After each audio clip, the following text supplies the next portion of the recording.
Donald Trump ಅವರು ಪಾಕಿಸ್ತಾನ ಪ್ರಧಾನಿ ಶಹಬಾಜ್ ಶರೀಫ್ ಅವರನ್ನ ಗಾಜಾ ಶೃಂಗಸಭೆಯಲ್ಲಿ ಸಭೆಯನ್ನ ಉದ್ದೇಶಿಸಿ ಮಾತನಾಡಲು ಆಹ್ವಾನಿಸಿದ್ರು.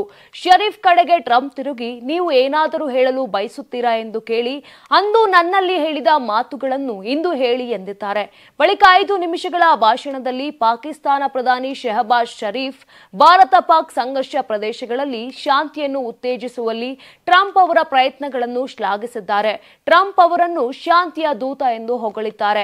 ಸಮಕಾಲೀನ ಇತಿಹಾಸದಲ್ಲಿ ಇದು ಅತ್ಯಂತ ಶ್ರೇಷ್ಠ ದಿನಗಳಲ್ಲಿ ಒಂದು ಎಂದು ನಾನು ಹೇಳುತ್ತೇನೆ, ಏಕೆಂದರೆ ನಿರಂತರ ಪ್ರಯತ್ನಗಳ ನಂತರ ಶಾಂತಿಯನ್ನು ಸಾಧಿಸಲಾಗಿದೆ. ಅಧ್ಯಕ್ಷ ಟ್ರಂಪ್ ನೇತೃತ್ವದ ಪ್ರಯತ್ನಗಳು ನಿಜವಾಗಿಯೂ ಶಾಂತಿ ಪ್ರಿಯವಾಗಿದೆ. ಈ ಜಗತ್ತನ್ನು ಶಾಂತಿ ಮತ್ತು ಸಮೃದ್ಧಿಯಲ್ಲಿ ಬದುಕಲು ಒಂದು ಸ್ಥಳವನ್ನಾಗಿ ಮಾಡಲು ಇಷ್ಟು ಸಮಯಗಳಲ್ಲಿ ಅಧ್ಯಕ್ಷರಾಗಿ ಡೊನಾಲ್ಡ್ ಟ್ರಂಪ್ ಅವಿತರವಾಗಿ ಶ್ರಮಿಸಿದ್ದಾರೆ ಎಂದರು. ಇನ್ನು ಭಾರತ ಮತ್ತು ಪಾಕಿಸ್ತಾನದ ನಡುವಿನ ಉದ್ವಿಗ್ನತೆಯನ್ನ ಶಮನಗೊಳಿಸುವಲ್ಲಿ ಮತ್ತು ಮಧ್ಯಪ್ರಾಚ್ಯದಲ್ಲಿ ಕದನ ವಿರಾಮಕ್ಕೆ ಕೊಡುಗೆ ನೀಡುವಲ್ಲಿ ಅಧ್ಯಕ್ಷರ ಪಾತ್ರವನ್ನು ಉಲ್ಲೇಖಿಸಿ, ತಮ್ಮ ಸರ್ಕಾರ ಟ್ರಂಪ್ ಅವರನ್ನು ನೊಬೆಲ್ ಶಾಂತಿ ಪ್ರಶಸ್ತಿಗೆ ನಾಮನಿರ್ದೇಶನ ಮಾಡಿತ್ತು ಎಂದು ಶರೀಫ್ ಹೇಳಿದ್ದಾರೆ.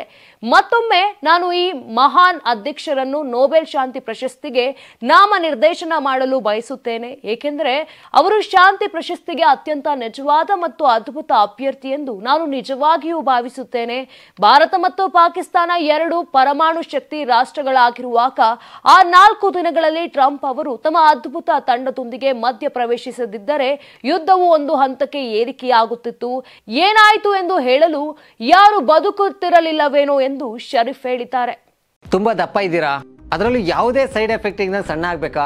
ಎಷ್ಟೋ ಜನ ಹೇಳ್ತಾ ಇದ್ರಿ, ಸರ್ ನಾನು ಜಿಮ್ಗೆ ಹೋಗ್ತಾ ಇದ್ದೀನಿ ಆದ್ರೂ ಸಣ್ಣ ಆಗ್ತಾ ಇಲ್ಲ ಸರ್, ವರ್ಕೌಟ್ ಮಾಡ್ತಾ ಇದ್ದೀನಿ ಆದ್ರೂ ಸಣ್ಣ ಆಗ್ತಾ ಇಲ್ಲ ಅಂತ ಹೇಳ್ತಾ ಇದ್ರಲ್ಲ. 100% ಯಾವ ಜಿಮ್ಗೂ ಹೋಗ್ದಂಗೆ ವರ್ಕೌಟು ಮಾಡ್ದಂಗೆ ನೀವು ಸಣ್ಣ ಆಗ್ಬೋದು.